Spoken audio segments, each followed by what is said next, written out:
శ్రీరామనవమి శోభయాత్రలో పాల్గొనికి వస్తున్నారు. కానీ ఈ శోభయాత్ర అంటే ప్రతి సంవత్సరం చాలా శాంతిపూర్వకంగా మన శోభయాత్ర మనం తీస్తున్నాం. ఎక్కడ కూడా చిన్న కొట్లాట కాకుండా మనం శోభయాత్రని తీస్తున్నాం. కానీ పోయే సంవత్సరం కూడా లాస్ట్ మూమెంట్ లో పోలీస్ అధికారులు మా పర్మిషన్ క్యాన్సిల్ చేసినారు. అనవసరం అసలు ఎవరి మాట విని పోలీసులు మా పర్మిషన్ క్యాన్సిల్ చేసినారు అర్థమైతే లేదు. కానీ ఎంఐఎం ఆఫీస్ నుంచి వాళ్ళకి ఆర్డర్ వచ్చిందేమో, అందుకోసం శ్రీరామనవమి శోభయాత్రని పోయే సంవత్సరం వాళ్ళు క్యాన్సిల్ చేసినారు రైటింగ్ గా. కానీ ఈ సంవత్సరం మా పెద్దలు అన్నారు, మనకు ఎందుకు అవసరం పర్మిషన్, ఎందుకు మనకు, ఇది మన దేశం, ఇది మన హిందూ దేశం. మన హిందూ దేశంలో మన ఫెస్టివల్ మనకు జరుపుకోనికి శోభయాత్ర తీయనికి ఎవరు పర్మిషన్ మనకు అవసరం లేదు. వితౌట్ పర్మిషన్ ఈ సంవత్సరం మనం శోభయాత్ర తీస్తాం.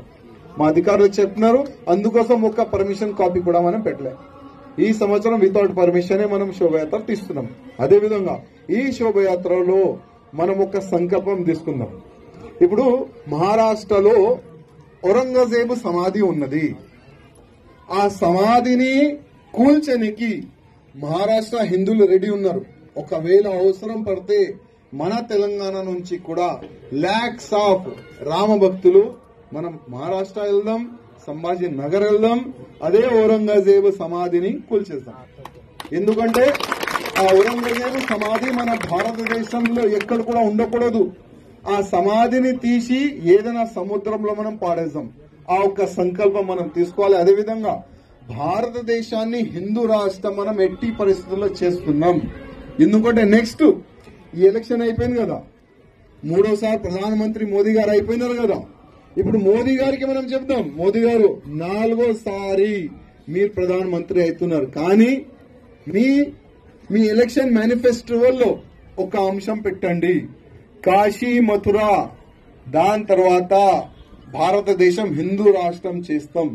అది కూడా మేనిఫెస్టోలో వేస్తే చాలా బాగుంటుందని మనమందరం సోషల్ మీడియా పరంగా మోదీ గారికి రిక్వెస్ట్ చేస్తున్నాం. ఎందుకంటే వచ్చే ఎలక్షన్ నేను ఛాలెంజ్ చేస్తున్నా, వచ్చే ఎలక్షన్ కాశీ మథుర హిందూ రాష్ట్రం దానిపైననే జరుగుతుంది. మీరు చూస్తారు, అందరు కూడా చూస్తారు. అదేవిధంగా ఇవాళ ఒక అయోధ్య అంటే అయోధ్యలో భవ్యమైన రాముడి గుడి కడితేనే ఈ ఔరంగజేబు కొడుకులు, ఆ బాబర్ కొడుకులు పరేషాన్ ఉన్నారు. ఇప్పుడు ప్రారంభమైంది రామ మందిరం తర్వాత కాశీ మథుర తర్వాత ప్రతి ఒక్క మా గుళ్ళు పలగొట్టి వీళ్ళు ఎక్కడెక్కడ కట్టినారు కదా ఆ బాబరీ మసీదు, ప్రతి ఒక్క బాబరీ మసీదు కూల్చి భవ్యమైన మన గుడి మనం కడుతున్నాం. ఆ సంకల్పం కూడా మనం తీసుకుందాం. ఇంకా ఎవరిదైనా ఏదైనా క్వశ్చన్ ఉంటే మీరు అడగచ్చు. ఎవరు లేచిన